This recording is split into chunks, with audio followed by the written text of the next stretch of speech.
Le nom de Jésus, plus haut que tous les noms. Alpha, Oméga, aucun nom n'est comme le sien.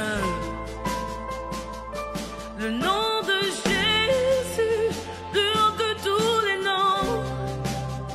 Alpha, Oméga. Donc je me présente, moi je m'appelle Ignace Lokossi. Qu'est-ce que la religion? La Bible nous répond, dans Jacques chapitre 1 verset 27, il est dit, la religion pure et sans tache devant Dieu, notre Père, consiste à visiter les orphelins et les veuves dans leurs afflictions et à se préserver des souillures du monde. La religion pure et sans tache devant Dieu, notre Père, consiste à visiter les veuves et les orphelins et à se préserver des souillures du monde. Cela veut dire que lorsque nous visitons les veuves et les orphelins, les malades, les personnes affligées, nous sommes en train de pratiquer la religion. Mais là, je vais faire un petit point avant d'avancer. Ceux qui jettent des pièces à des malades, des estropiés dans les feux, attendent que Dieu leur pardonne leurs péchés. Là, ce n'est pas encore la religion. Je veux faire une nuance. C'est-à-dire, il est pécheur et il pense qu'en faisant ça, Dieu va lui pardonner. Il y a des personnes qui assistent des veuves. Et ces personnes, ils attendent quelque chose des veuves. Coucher avec la veuve, par exemple. Et là, ce n'est pas la religion non plus. C'est assister les veuves et les orphelins sans intérêt. Et aussi se préserver des souillures du monde. Et c'est pour cela que j'ai résumé en disant, visiter les veuves et les orphelins dans leurs afflictions, c'est l'amour pour les faibles. Mais en dehors de cela, il faut se préserver des souillures du monde. Et là, c'est la sanctification. C'est surtout pour cela que nous allons vous parler de la rédemption. C'est très important de se préserver du mal. C'est très important. Mais aujourd'hui, le mal est si poussé que nous commettons le mal tous les jours de notre vie. Et parfois, dans notre prière, on dit, Seigneur, pardonne-nous nos fautes conscientes et inconscientes. Donc, il y en a de conscientes, et on le sait, et on demande à Dieu aussi de pardonner les fautes inconscientes.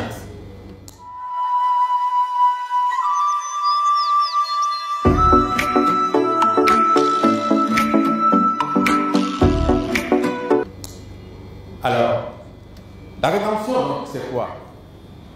L'homme vit dans les problèmes et la misère. Mais ce n'est pas le plan de Dieu. C'est pour cela que le prophète Jérémie, dans sa lettre aux Israélites en captivité à Babylone, a écrit de la part du Seigneur.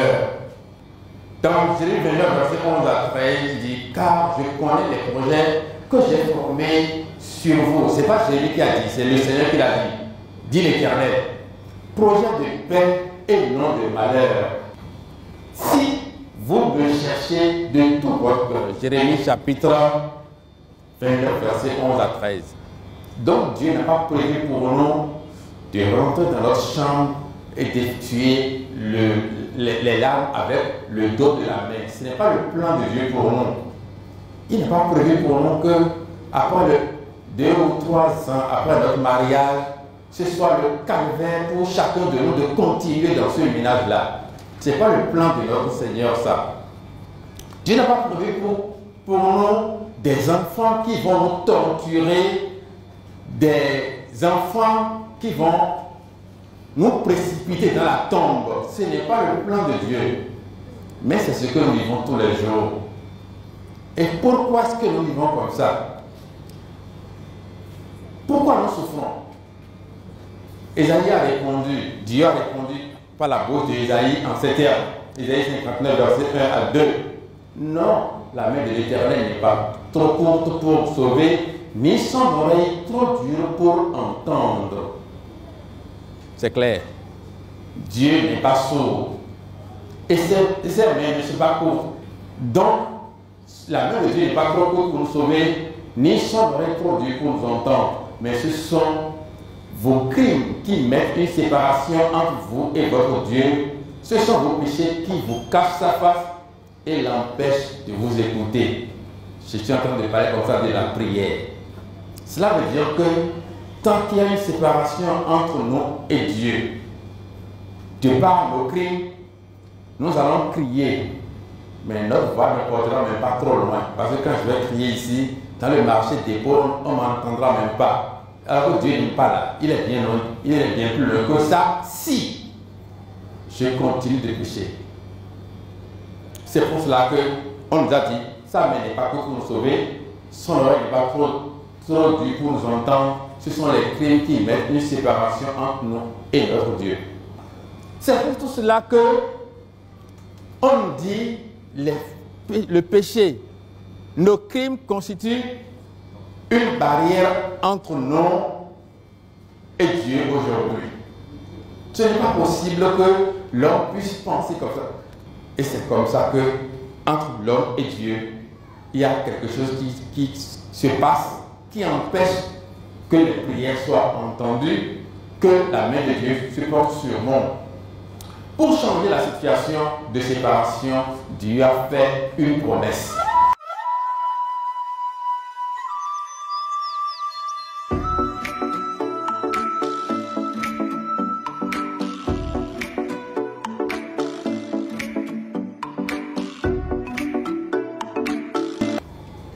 Il a dit, par la bouche du prophète Ézéchiel, je vous retirerai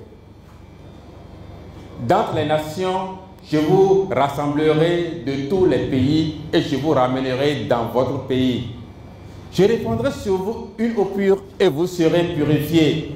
Je vous purifierai de toutes vos souillures et de toutes vos idoles. Je vous donnerai un cœur nouveau. Je mettrai en vous un esprit nouveau. C'est toujours l'Éternel qui nous parle à travers cette promesse. J'ôterai de votre corps le cœur de pierre et je vous donnerai un cœur de chair. Je mettrai mon esprit en vous. Je ferai en sorte que vous suiviez mes ordonnances et que vous observiez et pratiquiez mes lois. Vous habiterez le pays que j'ai donné à vos pères. Vous serez mon peuple, je serai votre Dieu. Je vous délivrerai de toutes vos souillures. J'appellerai le blé. Je le multiplierai. Je ne vous enverrai plus la famine. Ézéchiel chapitre 36, versets 24 à 29. C'est la promesse de Dieu. Il a dit, je vous retirerai des nations. Cela veut dire que les nations dans lesquelles nous sommes et le péché fait partie de notre quotidien. De tous les jours, nous avons de l'amour pour le péché. J'étais en poste à Grand Popo dans mon service de cette époque. La serrure de ma porte est gâtée. J'ai dit au propriétaire, je vais à Cotonou, j'achète une autre serrure que je vais enlever de ton loyer. Il est d'accord. J'achète la serrure chez un marchand. Je lui ai dit, donne-moi un reçu.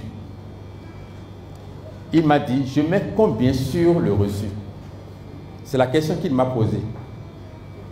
Donc, il sait que je vais aller montrer le reçu à quelqu'un, c'est sûr.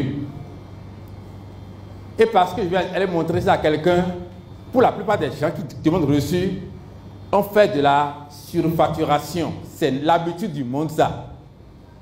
Et c'est pourquoi il m'a demandé, je mets combien sur le reçu? Il a dit, tu m'as vendu à combien?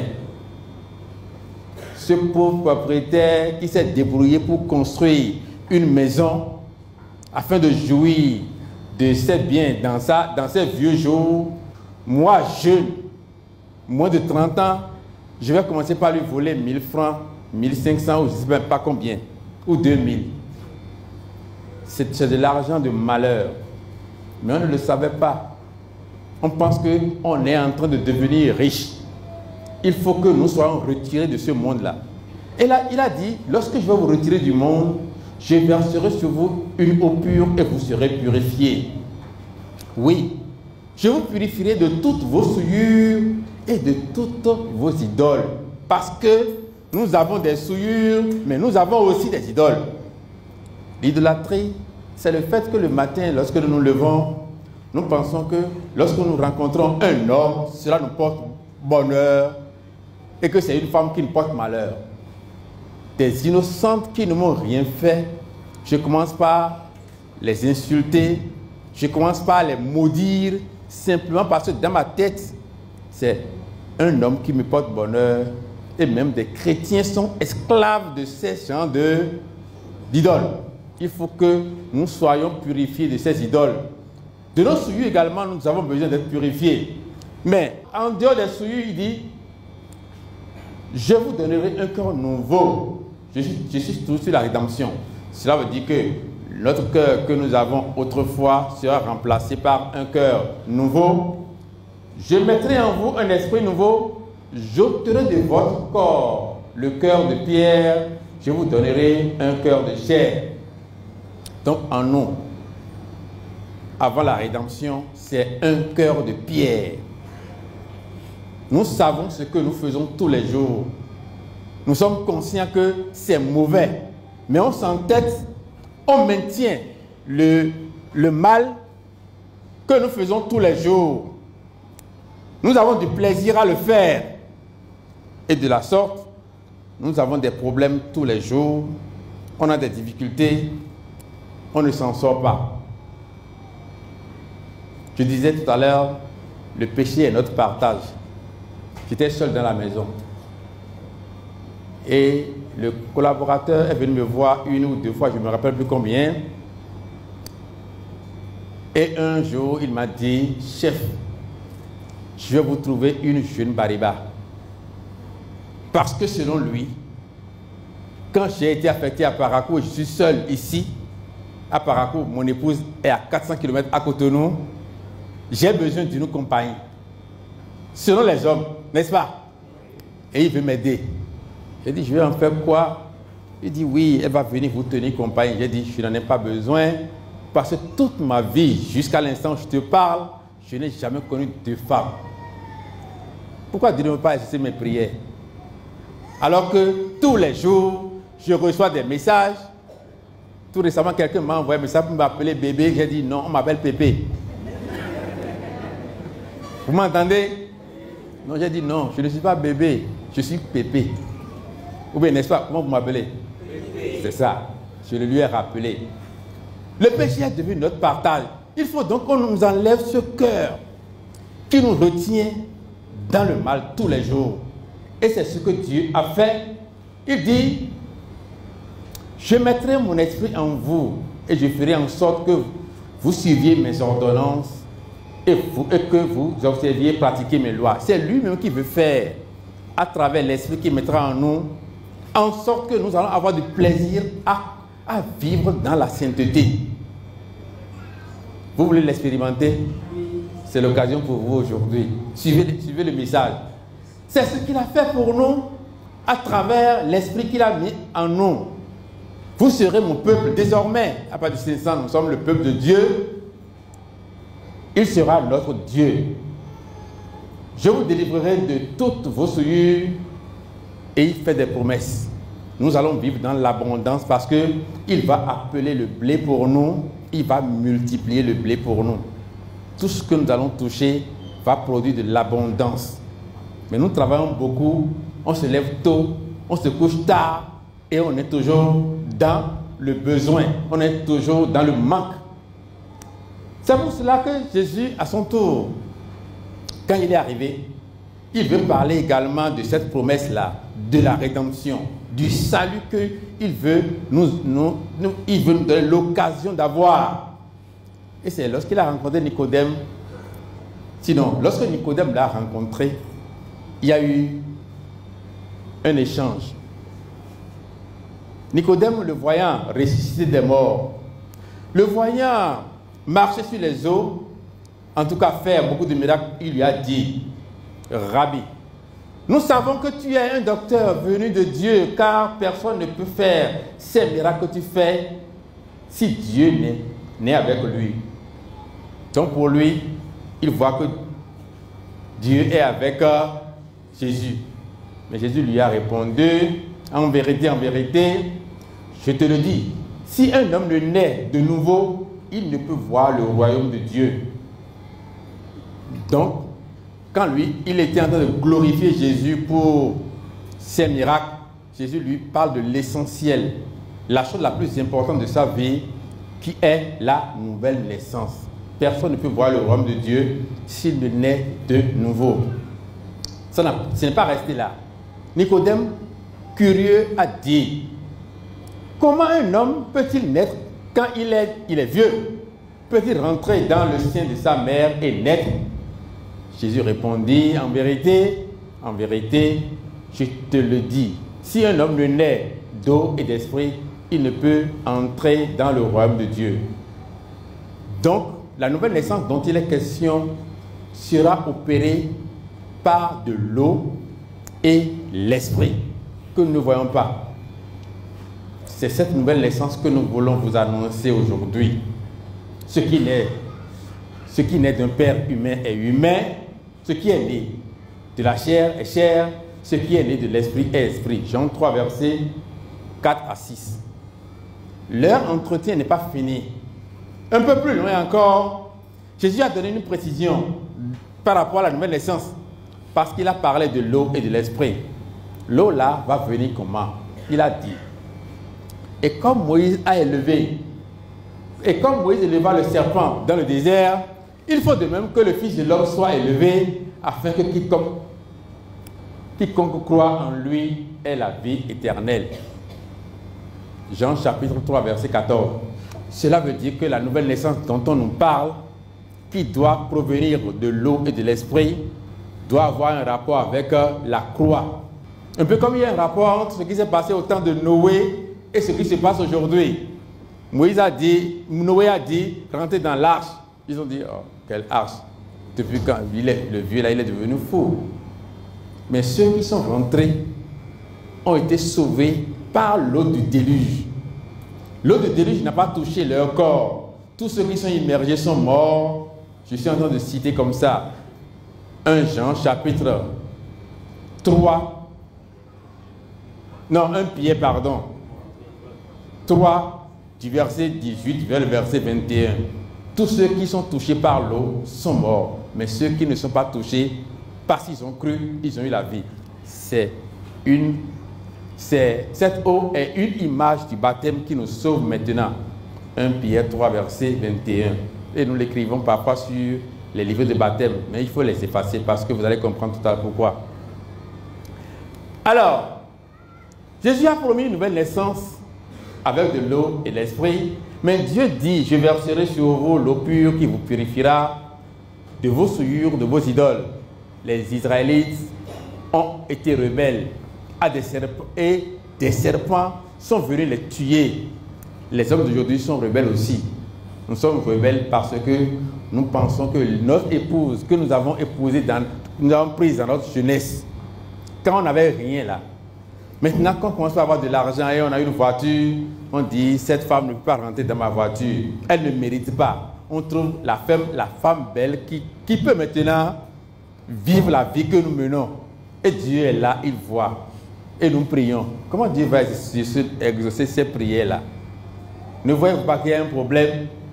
Lorsqu'une femme commence par avoir un peu de l'argent, elle commence par dire, tu ne me mérites pas.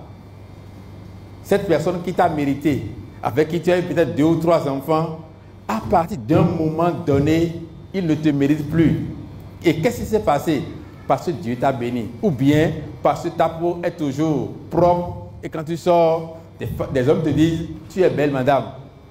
Et tu penses que si tu quittes ton mari là, il t'attend dans le coin de la rue pour te prendre en mariage. Ce n'est pas vrai. Il ne faudrait pas te laisser aller à cela. C'est comme ça que nous sommes séparés de Dieu aujourd'hui. Et comment nous sommes sauvés maintenant?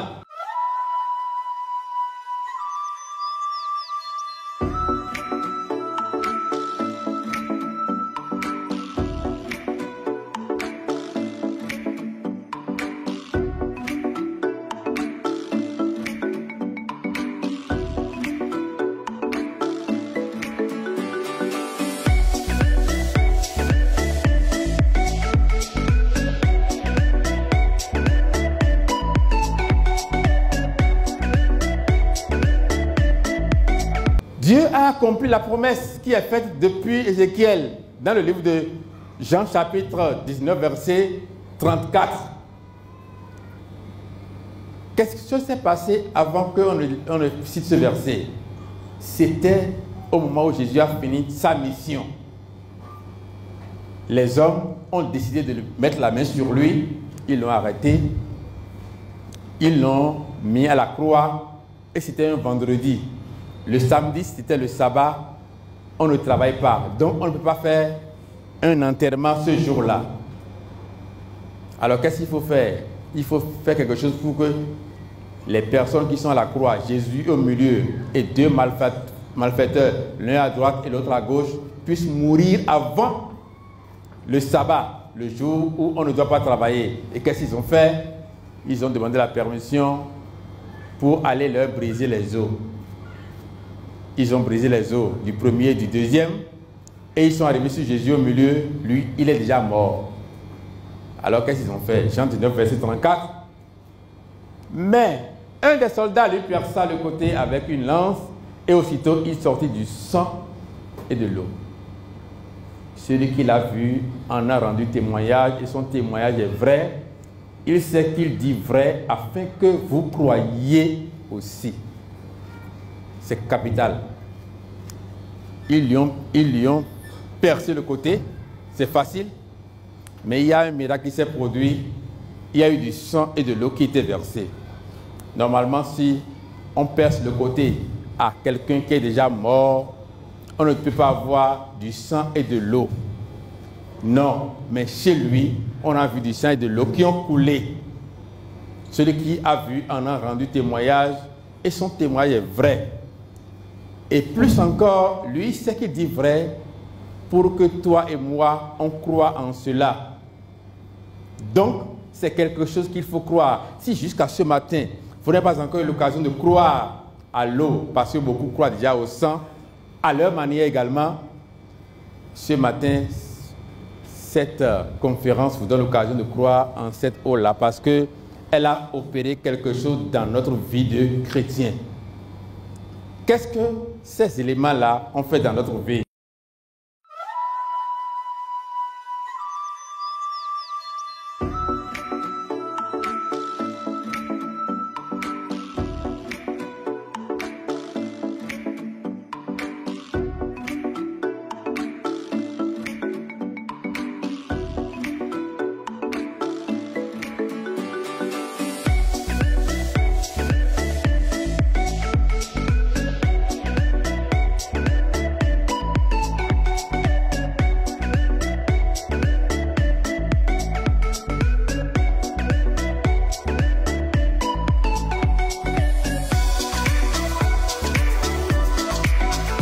Le sang sorti du côté de Jésus était le sang qui doit consacrer la nouvelle alliance. Nous y croyons pratiquement tous.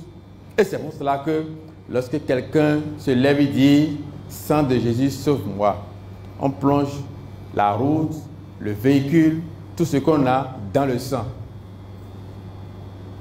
On se lève le matin, on dit « Je plonge ma journée dans le sang. Je plonge mon lit dans le sang. » Mais la Bible n'a pas encore dit ça. Et elle ne le dira pas. C'est le sang qui consacre la nouvelle alliance. Ce sang doit permettre la réconciliation entre les hommes et Dieu. La Bible a dit, mais si nous marchons dans la lumière, comme il est lui-même dans la lumière, nous sommes mutuellement en communion et le sang de Jésus, son Fils, nous purifie de tout péché. Donc, la condition est que nous devons d'abord marcher dans la lumière. Et marcher dans la lumière, c'est comme Dieu lui-même est dans la lumière. Ce n'est pas à notre manière, à nous. Non.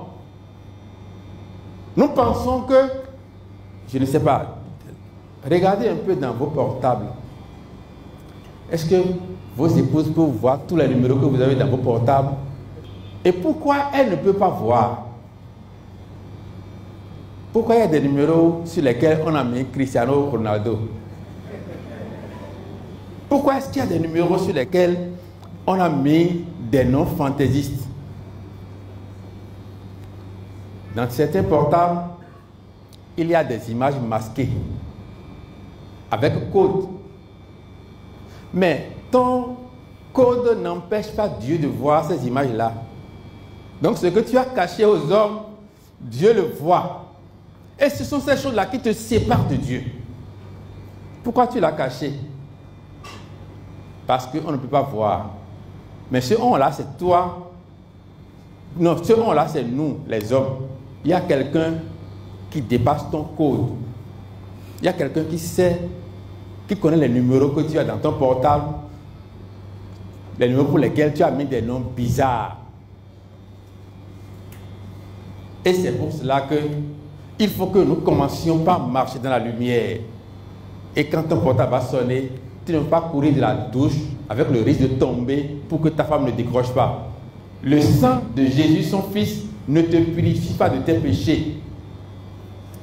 C'est pour cela que ce sang a été versé loin de tous les hommes. Même les personnes présentes n'ont pas reçu ça sur leur corps, mais on l'a versé sur le mont de Golgotha et on demande à tous les hommes de jeter leur regard vers ce sang, de croire. La Bible dit encore, car si le sang des taureaux et des boucs et la cendre d'une vache répandue sur ceux qui sont souillés sanctifie et procure la pureté de la chair, combien plus le sang du Christ, qui par un esprit éternel s'est offert lui-même sans tâche à Dieu, purifiera-t-il votre conscience des œuvres mortes afin que vous serviez le Dieu vivant. Donc ce sang a purifié les consciences des œuvres mortes. Les choses souillées qui sont dans le cœur, dans nos cœurs là, ce sang est venu donc les dégager et en même temps mettre entre nous et Dieu une relation. Désormais, il peut entendre nos prières et désormais, nos jeûnes seront acceptés de lui.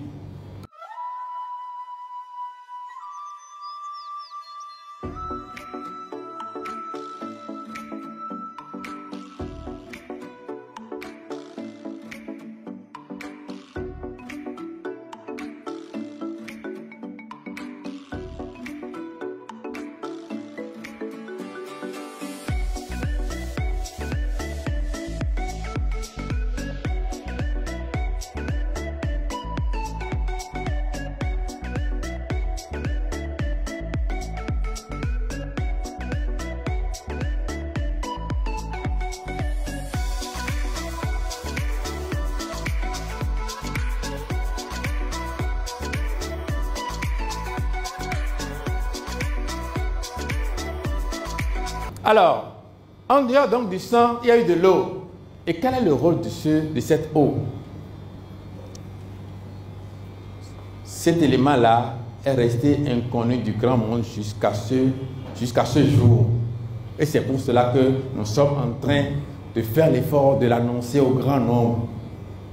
La Bible dit, Éphésiens chapitre 5, verset 25 à 26, Marie, aimez vos femmes comme Christ a aimé l'Église et s'est livré lui-même pour elle, afin de la sanctifier par la parole, après l'avoir purifiée par le baptême d'eau.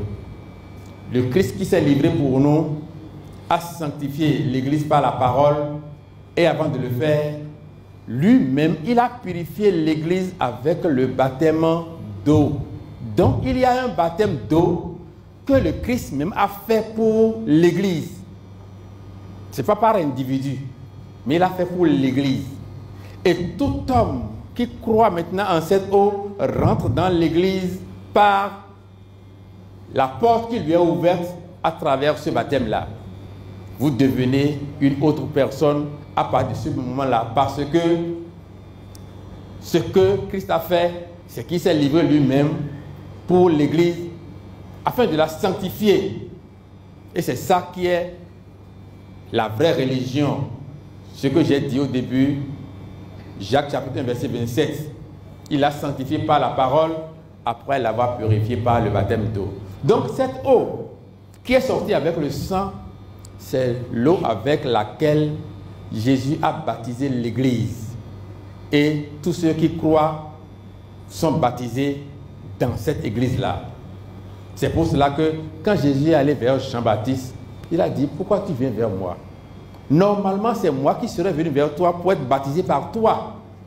C'est l'Esprit de Dieu qui est en train de parler pour révéler que Jésus lui-même a un baptême à faire. Et c'est ça qui est plus important que ce que lui, Jean-Baptiste, est en train de faire. Rôle donc de l'eau, je continue. Il faut être baptisé pour appartenir donc à l'église. Et le baptême dont il s'agit, c'est Christ lui-même qui l'a fait. Or, tous les hommes n'ont pas un corps physique au moment où Jésus était là. À ce titre, Paul a écrit aux Colossiens chapitre 2, versets 11 à 12. Et c'est en lui, on parle de Jésus toujours, et c'est en lui que vous avez été circoncis d'une circoncision que la main n'a pas faite. Donc, ce que nous sommes en train de dire aujourd'hui, aucune main humaine ne peut le faire. Moi pas, le pape non plus, n'importe quel pasteur, de quel rang, il peut se faire appeler apôtre ou quoi encore, prophète, tout ce que vous voulez. Excusez-moi, même si vous êtes dans la salle, je vous dis, vous ne pouvez pas faire ce baptême parce que c'est Christ qui l'a fait. Il a dit, et c'est en lui que vous avez été circoncis d'une circoncision que la main n'a pas faite, mais de la circoncision de Christ qui consiste dans le dépouillement du corps de la chair, ayant été enseveli avec lui par le baptême.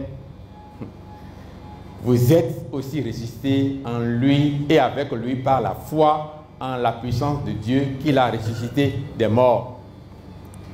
C'est ça le baptême. Il l'a encore appelé circoncision. On ne l'a pas fait avec une main. C'est par la foi qu'on l'a obtenu.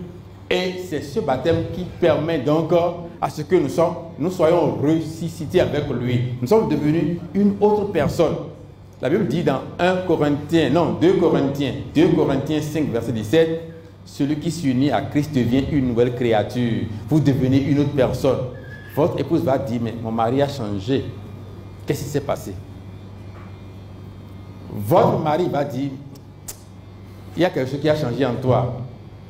C'est quoi? Qui t'a donné des conseils? Parce que tu es devenu une nouvelle créature. C'est l'eau du Christ qui opère cela. Et c'est pour cela que Romains 2, versets 28 à 29 a dit, le vrai juif, le vrai adorateur de Dieu, le vrai chrétien, je vais dire aujourd'hui, parce qu'aujourd'hui là, il n'est pas question de parler de juifs, on parle des chrétiens. Le vrai juif, ce n'est pas celui qui en a les dehors. Ça n'a rien à voir avec votre apparence, votre robe, votre soutane, excusez-moi aussi, votre croix, quoi encore, votre chapelet, tout ce que vous avez comme objet de piété, ce n'est pas ça, parce que c'est ça les dehors. Et le vrai juif, ce n'est pas celui qui en a les dehors. Et la circoncision, ce n'est pas celle qui est visible dans la chair. C'est sans livret de baptême. Vous voulez le faire? Vous voulez le faire? Ah, vous ne m'avez plus répondu parce que ça commence par peut-être toucher les sensibilités. Mais excusez-moi, c'est la vérité. C'est sans livret, c'est sans document. Parce que ce n'est pas celle qui est visible dans la chair, mais le juif, c'est celui qui l'est intérieurement. Et la circoncision, c'est celle du cœur selon l'esprit et non selon la lettre. Ah, on a écrit ici qu'il faut faire ça, c'est pourquoi je le fais. Ce n'est pas ça, ce n'est pas une affaire de lettres. C'est une question aujourd'hui de foi, c'est une question spirituelle qu'il faut. Et quand on croit, on constate le changement en soi. C'est celle du cœur selon l'esprit et non selon la lettre. La louange de ce juif ne vient pas des hommes, mais de Dieu. C'est Dieu qui nous glorifie désormais. Parce que à un moment donné, on va constater en nous l'être nouveau que nous sommes devenus. Nos patrons auront confiance en nous. Nos collègues auront confiance en nous. Nos maris, nos épouses, nos enfants et nos parents auront confiance en nous. Donc je dis, ce vrai juif ne reçoit pas ses louanges des hommes, mais de Dieu. Parce que Dieu connaît notre cœur. Alors, Paul a encore dit, dans Galates chapitre 6, verset 14, pour ce qui me concerne, loin de moi la pensée de me glorifier d'autre chose que la croix de notre Seigneur Jésus-Christ, par qui le monde est crucifié pour moi, comme je le suis pour le monde. Galates chapitre 6, verset 14. Donc le vrai juif, celui qui est né de nouveau, celui qui a connu la rédemption, il ne se glorifie plus aujourd'hui de ses richesses. Ce n'est plus la griffe de son costume qui est importante. Ce n'est pas le type de véhicule qu'il roule qui est important. Ce n'est pas son salaire qui est important pour lui. Mais ce qui est important pour toi aujourd'hui, ce serait que tu as une relation avec ton Dieu, de sorte que quand tu vas l'appeler une fois, il va répondre cette fois comme il a promis dans Deutéronome chapitre 28. Il veut le faire encore. Ce qu'il veut faire, ce qu'il a promis, il va le faire. Et aujourd'hui, tu as l'occasion de savoir comment le recevoir. Donc le vrai juif, ce n'est pas celui qui a l'apparence, ce n'est pas celui qui se glorifie de son titre en tant qu'homme de Dieu, prophète, apôtre, et quoi encore, ce n'est pas ça. C'est pourquoi je me fais toujours appeler frère Ignace, c'est mon nom. Il faut mieux que tu restes à cette étape-là et qu'entre toi et Dieu, il y ait une bonne relation. Mais pour qu'il y ait cela, il faut que ce qui te sépare de Dieu soit enlevé. Et c'est ce que Jésus est venu pour faire. Car ce qui est important n'est pas la circoncision physique ou même le baptême physique. Et Paul a encore ajouté, car ce n'est rien que d'être circoncis ou incirconcis. Ce qui est quelque chose, c'est d'être une nouvelle créature. Paix et miséricorde sur tous ceux qui suivront cette règle. Vous avez vu sa prière? Paix et miséricorde sur qui? Sur ceux qui suivront cette règle. Et cette règle vient de la nouvelle naissance, de la rédemption. Paix et miséricorde sur tous ceux qui suivront cette règle et sur l'Israël de Dieu. C'est ce peuple qui constitue l'Israël de Dieu. Et vous êtes appelés aujourd'hui à rentrer dans ce peuple-là. Dans 1 Jean chapitre 5, versets 6 à 9, il est écrit, c'est lui Jésus-Christ qui est venu avec de l'eau et du sang, non avec l'eau seulement, mais avec l'eau et avec le sang. Et c'est l'Esprit Saint, c'est l'Esprit qui rend témoignage. Donc il est venu avec l'eau et avec le sang. Et la personne qui rend témoignage, et nous allons croire aujourd'hui, c'est l'Esprit Saint. Car l'Esprit est la vérité. Il y a trois qui rendent témoignage. L'Esprit, l'eau et le sang. Et les trois sont d'accord. Il faut prendre le sang qui est sorti du côté de Jésus. Il faut prendre l'eau qui est sortie du côté de Jésus et l'Esprit. Les trois seront d'accord. Mais le sang de Jésus, l'eau du baptistère, l'eau de l'opara, l'eau de notre cours d'eau, dans lequel nous plongeons les gens, plus l'Esprit, les trois ne seront pas d'accord. Parce que Dieu a envoyé le sang du sacrifice pour le pardon des péchés, mais il l'a accompagné en même temps avec l'eau qui doit servir à notre baptême. Parce qu'il sait que l'eau qui est sur le sol, c'est de l'eau souillée. C'est cette eau que Dieu a habillée, c'est à cette eau que Dieu a donné un corps avec le sang. Et c'est lui, Jésus, qui est venu avec le sang et l'eau pour accomplir cette œuvre. Car il y en a trois qui rendent témoignage, l'Esprit, l'eau et le sang. Et les trois sont d'accord. Si nous recevons le témoignage des hommes, le témoignage de Dieu est plus grand, car le témoignage de Dieu consiste en ce qu'il a rendu témoignage à son Fils. C'est ce qu'il a fait pour nous. L'eau de Jésus, le sang de Jésus, l'Esprit Saint qui est resté même en lui. Les trois sont d'accord. C'est cela la rédemption. Nous avons donc compris ce que c'est que la rédemption. En résumé, il faut dire, Dieu a envoyé du sang pour opérer la réconciliation avec nous. Mais ce sang ne sera pas efficace si nous ne sommes pas baptisés pour être capable d'avoir réconciliation avec lui. Il l'a fait et ensuite, il a envoyé son esprit pour habiter en nous.